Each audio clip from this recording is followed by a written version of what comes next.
Hello and welcome to this Game Pit Stop for Age of Towers, designed by Guillaume Mazoyer and published by Devil Pig Games. Age of Towers is a fantasy-themed tower defense game in which players are attempting to protect their own city from waves of monsters moving along the roads using towers to try and defeat them. Each round is played over 4 phases. First phase is dusk, and that's when an event is going to happen. And you're going to have seen it from one round before, and in this case nothing's going to happen. But you're going to see that next time fog's going to happen. The amount of nothing cards in the deck is set according to how hard you want the game to be, and there are all sorts of effects like forcing players to swap cards, or giving players extra crystals to spend during their actions, shaking up being able to move your towers around, or take cover, which means that monsters are going to move one extra space. So monsters are going to move in the next phase, which is night time.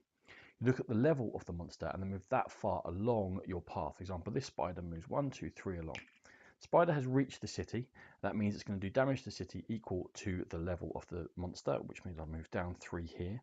And one of the 2 ways in which the game is going to end is if all the guards in your city have been destroyed of any player, we get down to 0. That is game over.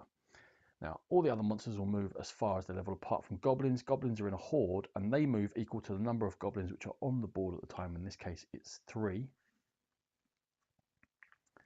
This monster here is slightly different. This is the boss, and that can only ever come out by themselves. Now, in the next phase, during dawn, towers are going to do damage to monsters. Usually, they can only do 1 damage to any monster in the 4 squares around them, which is off their colour, in which case we can damage one of these goblins and flip it over to its damaged side. Something that's slightly different is that this blue tower can damage either of these orcs. However, when an orc gets damaged, it's got a smash icon, it's going to destroy the tower which damaged it. Boss can get hit by any of the coloured towers. So this yellow will do 1 damage to the boss, but we don't flip over the token. There's a scoreboard over here, and that's the second way in which the game can end. The boss has got 10 health, and you're going to score points actually for the amount of damage you do to the boss. And if any one player kills it and gets to the 15 points, that is also going to signal the end of the game. Equally, you're going to get points for how many guards you have left. So if you get down to 0, there's 0 points for you with a maximum of 15, which is your starting number. Once the towers have activated, we get into the day phase, and that's when each player is going to be able to take 2 actions of the 4 available to them. First thing they can do is they can spend 2 crystals, and that allows them to build a tower and bring it back into play. There's a set number of towers available depending on the number of players, and you can have multiples of the same colour tower. The next thing you can do to try and stave off the attack on the city is to extend the road. That again is going to cost you 2 crystals, and you start drawing tiles from the top of your deck, and you must always indicate in what direction the next tile is going to be putting you. Obviously, you want to come across here to make these more effective because towers can affect 4 areas. That didn't happen for us, so we're going to do our best. You get to add 3 extension tiles following along the direction where you've placed your city, and that will give us a little bit of breathing room from these attacking monsters. Now, after these 2 actions, you can play a quest card from your hand. So, what about these quest cards? There's always a market of 3 of them available to you. And as the third action you can do, you can actually take one of these and play it immediately, and that will allow you to play another one from your hand.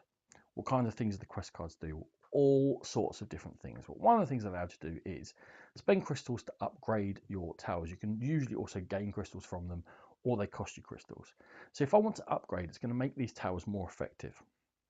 If I upgrade the blue tower, when effects happen in the game, and there are plenty of them which will destroy any of my towers, as we've seen already, the blue tower can either protect itself or an adjacent tower and just destroy the upgrade.